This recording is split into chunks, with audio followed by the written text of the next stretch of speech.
I'm the Comic Weekly Man, the jolly Comic Weekly Man, and I'm here to read the funnies to you happy boys and honeys. Yes, boys and girls, it's Comic Weekly time, and here I come right into your house to bring a little fun and happiness, right out of the pages of Puck the Comic Weekly, straight into your living room. Your friend, the Comic Weekly Man, the jolly Comic Weekly Man. Hello! Hello, hello, hello, hello. Hello, hello, hello, hello. Well, little Miss Honey, how are you today? I feel just wonderful, and I know a riddle. You do? What is it? What goes up the chimney down, but won't go down the chimney up? I give up. What is it? An umbrella. Oh, that's wonderful. Where did you learn that? Oh, I just heard it. Now, please read the funnies to me. Puck the Comic Weekly? Very well, I will in just a moment. But first, here's that nice man with something interesting to say.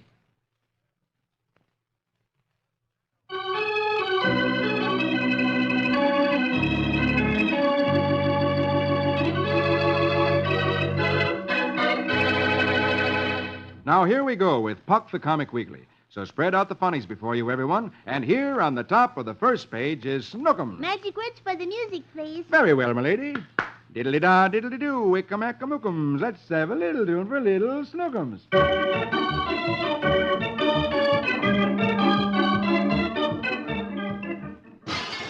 Archie hears a terrible racket and dashes into the room. Finds Snookums with his hammer in his hand and a beautiful jar smashed to pieces on the floor. And Archie exclaims, "Oh, Snookums, you bad, bad boy. Don't be so destructive. A hammer is used to build things in the world. Now, I want you to remember that."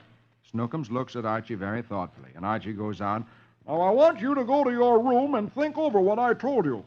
Snookums turns around to go to his room, last picture top row, and he cries, "No, nobody loves me anymore."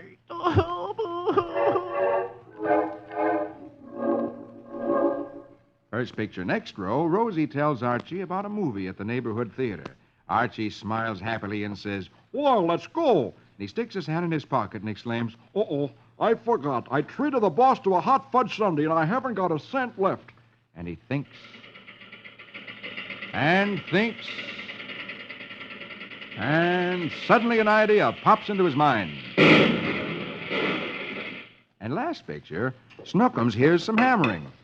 He looks into the other room to see what's going on.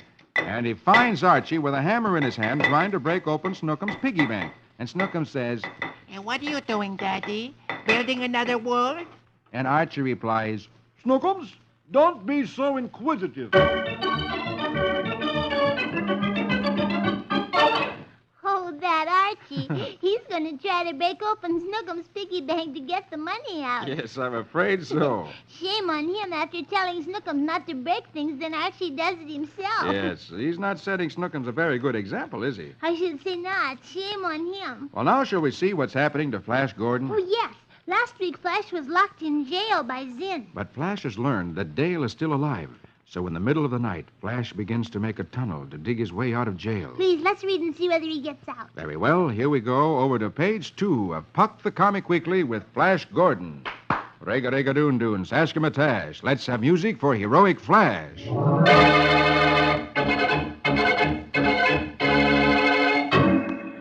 Flash is successful in tunneling his way out of the jail that Zinn has locked him in. He slips out of the tunnel and, searching for Dale, slips into Zinn's prison gardens. Immediately, he's seized from behind by a pair of strong hands. But Flash is not so easy to capture. He turns to counterattack, but stops short and exclaims, "Why, girl, listen, don't call for help. I'm no prowler. I'm Flash Gordon. I came to rescue Dale. Where is she?" The beautiful girl makes an exclamation of surprise, for she recognizes his name. She tells him her name is Larga, that she's sister of Loyo, who Flash had saved before, and she offers to help him. She shows him Dale's cell and points out a guard standing before it. Quiet as a cat, Flash steals toward the guard. Then, first picture, bottom row, springs on him like a tiger. He knocks the guard out, and a second later has opened the door to Dale's cell. Dale comes out and stares at Flash unbelievingly. She tells him she thought that Zinn had turned him into a slave zombie. Flash smiles. Yeah, Zinn thought so, too. Well, we'll have news for him. But first, let's get out of here. Larga suggests that they can hide with her brother, who is now a fugitive from Zane's chain gang of automatons. So last picture, Flash leads them through the tunnel, past the electron fence.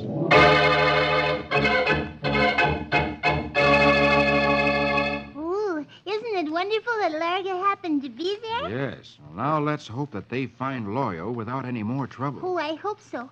Now, please read Dick's Adventures, which is right across the page. Oh, I certainly will. Because I'm very anxious to know what's going to happen.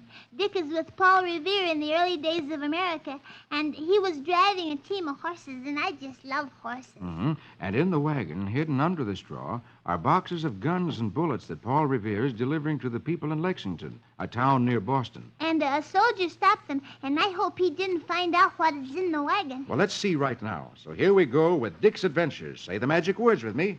Rickety-pack-a-zack-a-zick. Let's have music for Adventurous Dick.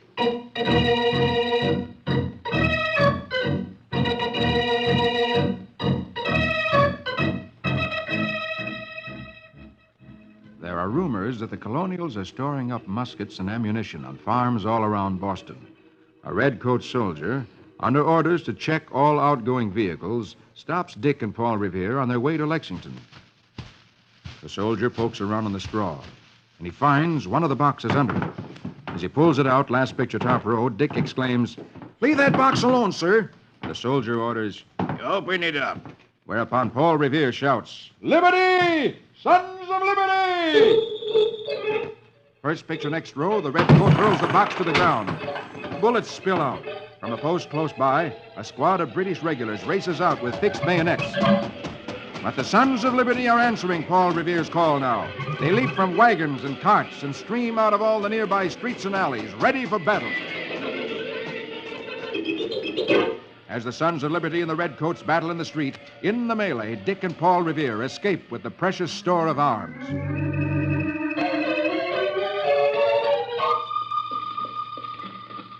Hours later, last picture of the row, they are moving slowly along a quiet country road.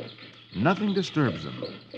Only now and then, a farmer stops his spring plowing to greet them and to receive a gift. As we see, first picture, bottom row. The farmer is given a box of guns and bullets. And then they're on their way as Dick calls back, Remember, keep your powder dry. Finally, last picture, they're nearing Lexington. Paul and Dick have stopped at a farmhouse for a cool drink of water. As they're about to continue on their way, a poorly dressed man, weary of walking, begs for a lift. Dick throws a questioning glance at Paul Revere. For the man could be a spy.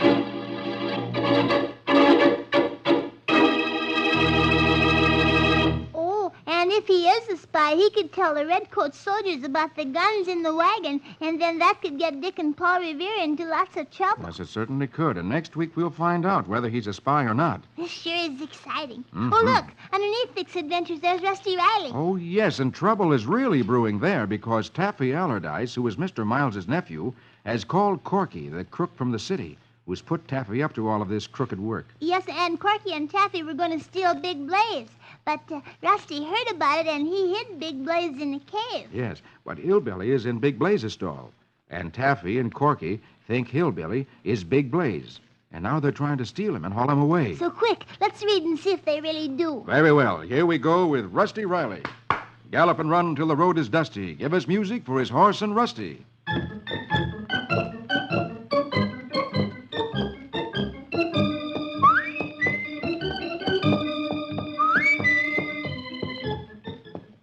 Taffy is about to put Hillbilly in the van, thinking it's Big Blaze.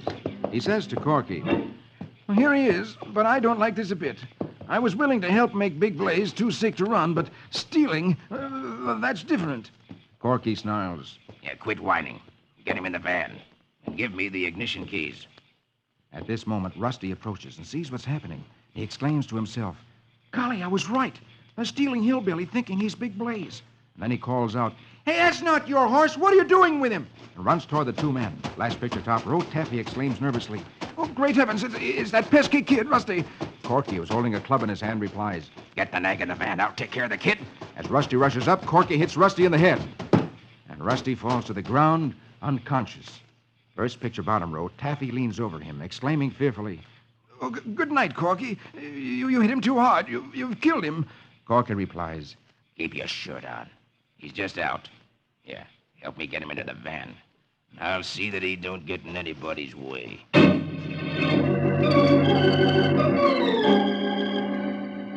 Meanwhile, in the house, the guest whose wallet was lost from his coat says to Mr. Miles, Oh, as I was saying, Quentin, my driver's license is in that wallet, and I don't like to use my car without it. Mr. Miles replies, Oh, yes, of course, Judge Adams. Well, we'll ask Rusty. He was supposed to stay in there with the men's coats and things. and then Mr. Miles calls, Rusty? Oh, Rusty? That's queer. He isn't here. And as Adams takes another look around on the floor, searching for the missing wallet, Goldie, Taffy's wife, who had taken the wallet herself and put it in Rusty's room, walks up to Mr. Miles and tells him, Oh, excuse me, Uncle Quentin. I couldn't help overhearing you. I thought you ought to know that I saw Rusty put something in his jacket up in his room. Mr. Miles exclaims, What? Rusty? I can't believe it.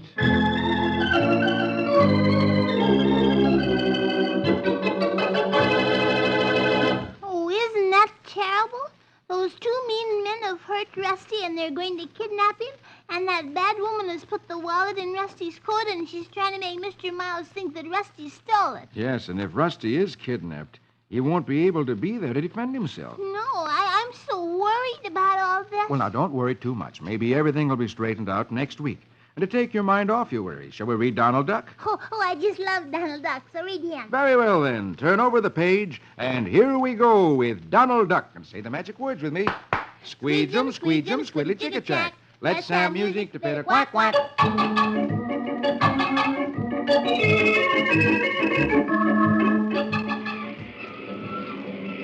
Today, Donald is going fishing. When he gets out to the city fishing pier, he sees it so crowded with fishermen that there's no room for him. But Donald squeezes in. And he says, Mind if I edge in here, friend? and then he drops his line in the water. The man standing beside him, last picture, top row, frowns. Suddenly, Donald's pole begins to wiggle, first picture, next row. And he exclaims, A bite. and begins to reel in his line. He discovers that all he has caught are the fishing lines of the men beside him, and he's tangled them all up. The men pick Donald up angrily and kick him away. Donald lands on his face on the pier. He sees in front of him a loose board, and that gives him a bright idea. Last picture, we see the loose board is pulled out, and Donald stands beside it, fishing through a hole in the pier.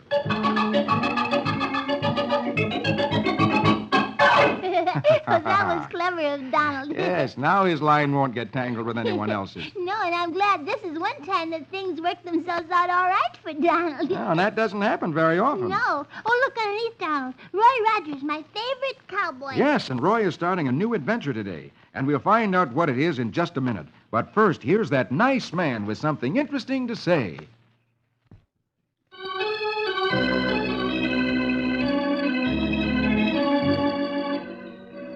Now, here we go again with Puck the Comic Weekly. And on page 5 of the first section, under Donald Duck, a new adventure with Roy Rogers, King of the Cowboys.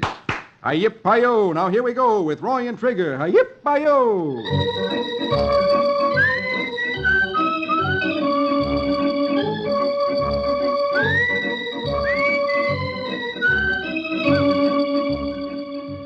Roy has been called to the Flying Horn Ranch by his friend, Bill Langley.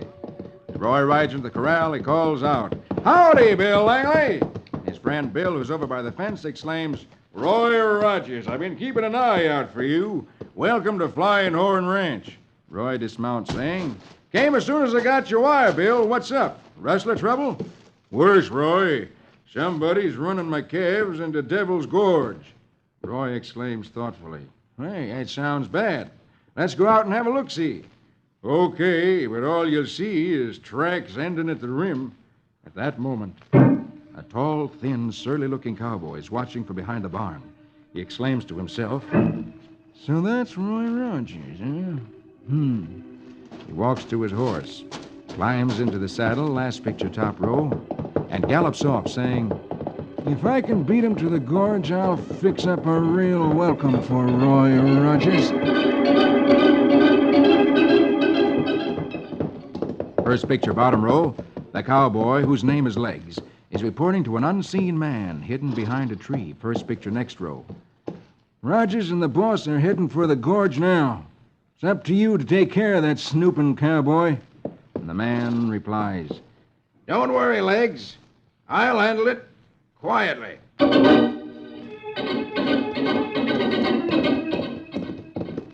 Meanwhile, Roy and Langley arrive at the gorge. As they rein in, Langley points out the gorge below them, which is like a long valley with steep sides. Langley says, The gorge is 10 miles long, Roy. The rustlers jumped the calves off at a different spot each time.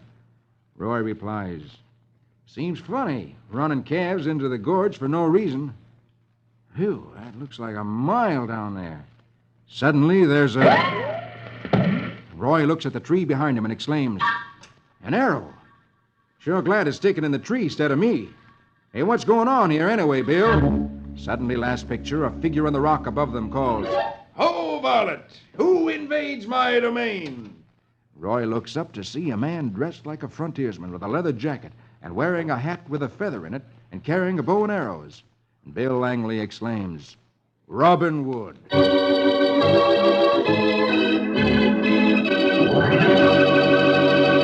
Robin Hood? That's almost like Robin Hood. Yes, and he looks something like Robin Hood, too, doesn't he? Yes, he does. I wonder whether he's a good man or a bad man. Maybe he's the man who was hiding behind the tree. Well, there's only one way to find out. Oh, I'll be here next week. Good, so will I. And now shall we see what little Iodine is up to? Oh, yes, she does such funny things. All right, then, turn over the page. And here she is right at the top, little Iodine. Say the magic words with me. Eden, Haddon, Hoyden, Hine. Music, please, for little Iodine.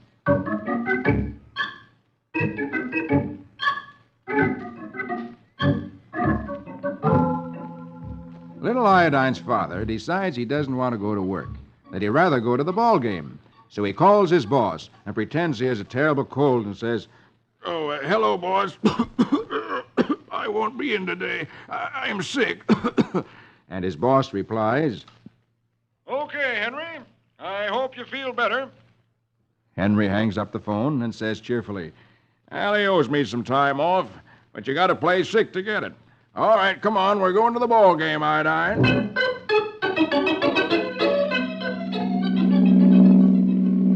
As Henry and Iodine drive toward the ballpark, little Iodine says, You don't think your boss will come to our house to visit you, do you, Pop? This makes Henry a little bit nervous, and he says peevishly, Huh? Why, of course not. Why should he? A few seconds later, Iodine says, Maybe you ought to go by back streets in case your boss is out riding. Henry looks twice as nervous and exclaims, What? Oh, yes. Maybe you're right. So he goes by the back streets.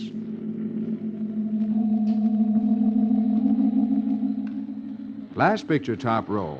As they arrive at the ballpark and go to buy their tickets, Iodine tells her father, Better not sit near the television cameras. Somebody might see you and tell Mr. Big Dome.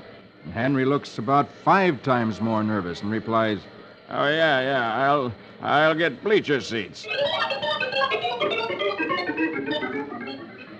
First picture, bottom row.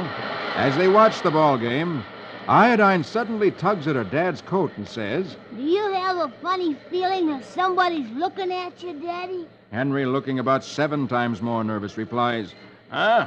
Don't be silly. A few seconds later, Iodine asks her father, Does your boss ever go to ball games, Pop? Henry looks about 8 times more nervous. He mops his brow and exclaims, Quit harping on me, will you? I'm not afraid of Big Dome. whereupon Iodine suddenly jumps up and says, Look who's here. Hello, Mr. Big Dome. and Henry becomes about 10 times more nervous and looks 6 different ways at once. And he nearly faints. And he's so scared he jumps up and grabs Iodine by the hand, saying, Come on, you. and heads for the car and home as Iodine exclaims, It wasn't him. It just looked like him. Last picture, they're back home again. And Iodine has just had a spanking. And she cries. And Henry is in bed and is saying into the phone, Oh, hello, boss. I just thought I'd call you again to tell you I really am sick. Oh, poor Henry. He knew he shouldn't have stayed home from work, and that's why he was so nervous. yes, and everything that Iodine said to him made him more nervous until finally he nearly had a nervous breakdown. What's that? Well, that's when you become so sick that you break down like a car and you can't do anything but go to bed. Oh, well, he certainly looks sick. I should say so. Oh, now is the time for that other funny. Do you mean? Yes, how did you guess it was Blondie? Oh, I just knew. And here they are on the first page of the second section of Puck the Comic Weekly. And we'll read them right away. Dagwood and Blondie. Ramafoo, Ramafum, Zim Zam Zombie. Conjure me music for Dagwood and Blondie.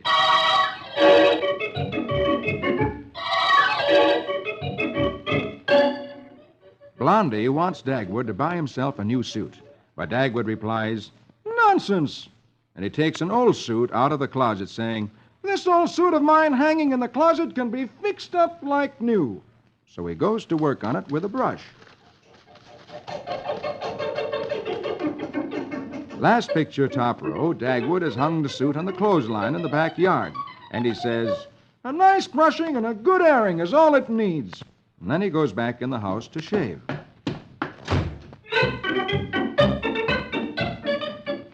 A few minutes later, as he's starting to shave, Cookie tells him to come out in the backyard to see what the pups are up to.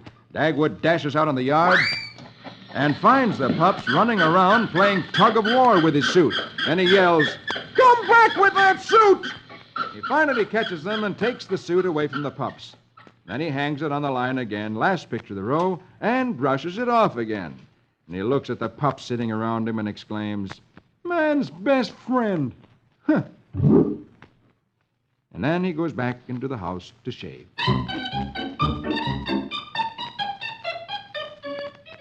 First picture, next row, the Woodleys, Dagwood's neighbors, are looking at their garden. Unlike Mary, quite contraries, theirs doesn't seem to grow.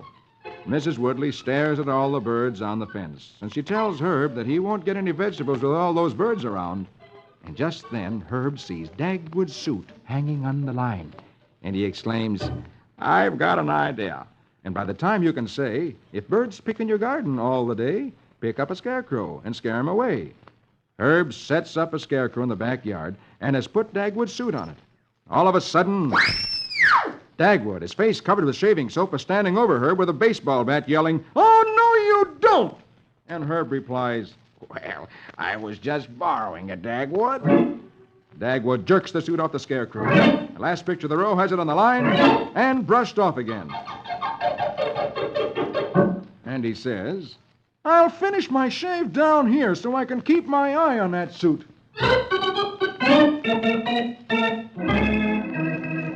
But it's such a nice warm day that Dagwood falls asleep on the back porch while he's shaving. And first picture, last row, the sun shines on the mirror he has set up. And the mirror reflects the sun right onto Dagwood's suit. And Dagwood sleeps on and on. A little later, Dagwood is suddenly awakened by Blondie, and he sees his suit hanging on the line in flames. And as he watches it, he sees the suit he's been trying to save burning up before his eyes. And last picture, Dagwood's in a store, trying on a suit. And even though the suit is too big for him and looks awful, Dagwood, who didn't want to buy a new suit, says, I'll take it. And Blondie, who sits nearby, tells him that he's not taking the first one, And so we leave Dagwood in the store, where he'll no doubt be trying on one suit after another until he finds one that Blondie likes, which is why Dagwood always says, Husbands are a sorry lot.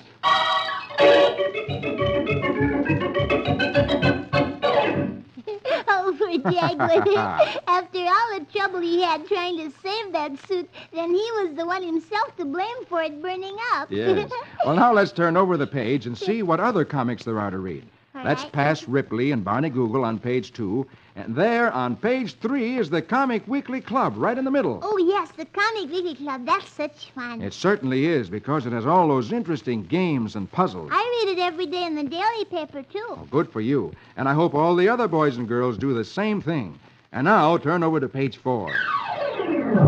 And there's Jungle Jim, who has a terrific fight with a shark underwater and bravely saves some people from a shipwreck.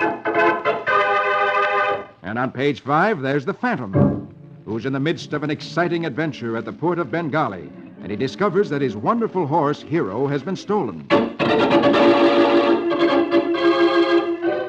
And on the last page is Prince Valiant. Alita has made peace between King Agwar and King Hapatla, who is returning home again. And once more, we rejoin Prince Valiant, who's on his way to Rome, where next week he begins a new adventure.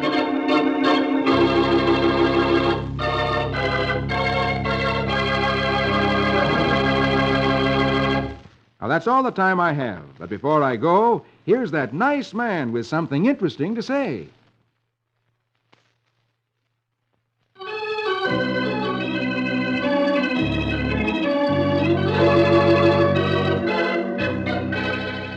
Well, honey, and all you boys and girls, I've got to go now. All right, Mr. Comic Weekly Man, but I'll be waiting for you next week. Okay, that's a date, and a date with all you boys and girls. Be sure to meet me with our little friend, Miss Honey, next week when I read Puck the Comic Weekly. For I'm the Comic Weekly Man, the jolly Comic Weekly Man. I'll be back to read the funnies to you happy boys and honeys. Don't forget, boys and girls, see you all next week. Your friend, the Comic Weekly Man, the jolly Comic Weekly Man.